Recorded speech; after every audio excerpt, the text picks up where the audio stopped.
Hello and welcome to this session of going over our public website on our sectional seating reports. I just wanted to quickly demonstrate.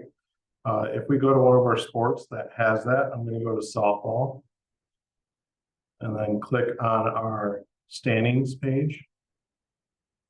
And then right here on the standings, you have all the classification breakdowns. These standings update automatically as scores are being inputted on our website here under schedules and scores, which every school district has access to input their scores using a mobile device.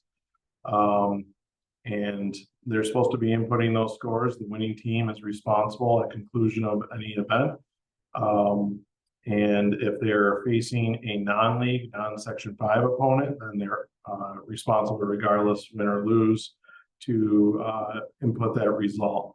And one thing you can look at here in the schedule in parentheses next to every team is their classification. And that's what drives in this sport their point system, because they're a classification point-based system. So I go back here to standings, it actually breaks down based upon the classification that everyone is in, and then their points. So right here, you just get the quick summary of their overall record, games played, total points, and then the calculation is basically taking the total points divided by 18 in the sport. But what you can do in any one of these classifications, there's the arrow above the school.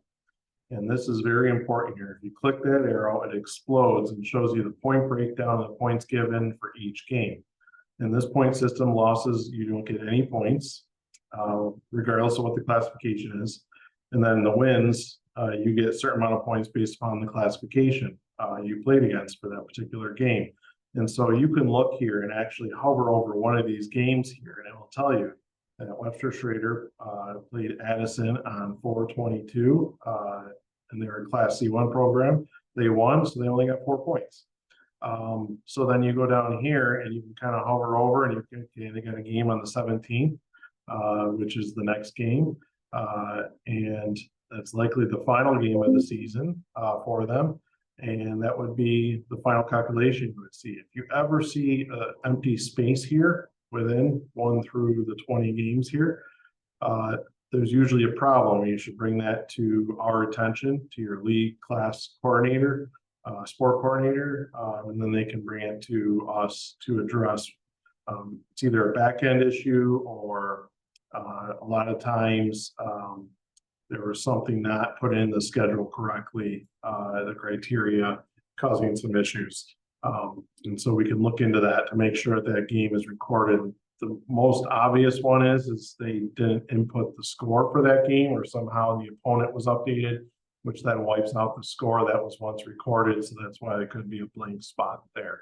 So, but this is very important for each team to look, and they can see their breakdown. If they are having a different or concern that their points aren't matching up to what they thought they had, they can quickly break it down and find out which game is in question, and then kind of report that. So it's very easy to pinpoint and define.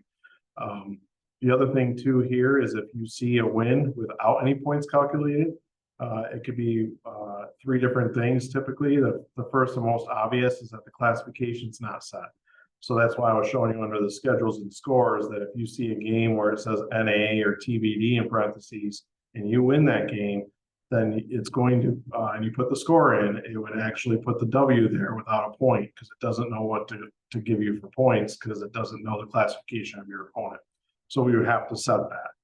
The other few options are back-end issues that we'd have to escalate to support team at our school for them to fix. It's typically related to teams that are not within the state, and they have to do some back-end things to make that work once it's set up for that one team.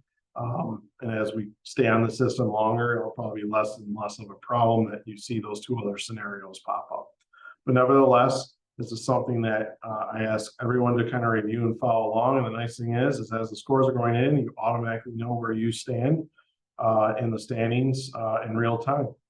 Well, thank you all. I just wanted to thank everyone for their patience. Softball just moved over this year and is using our website, and it's been going fairly well.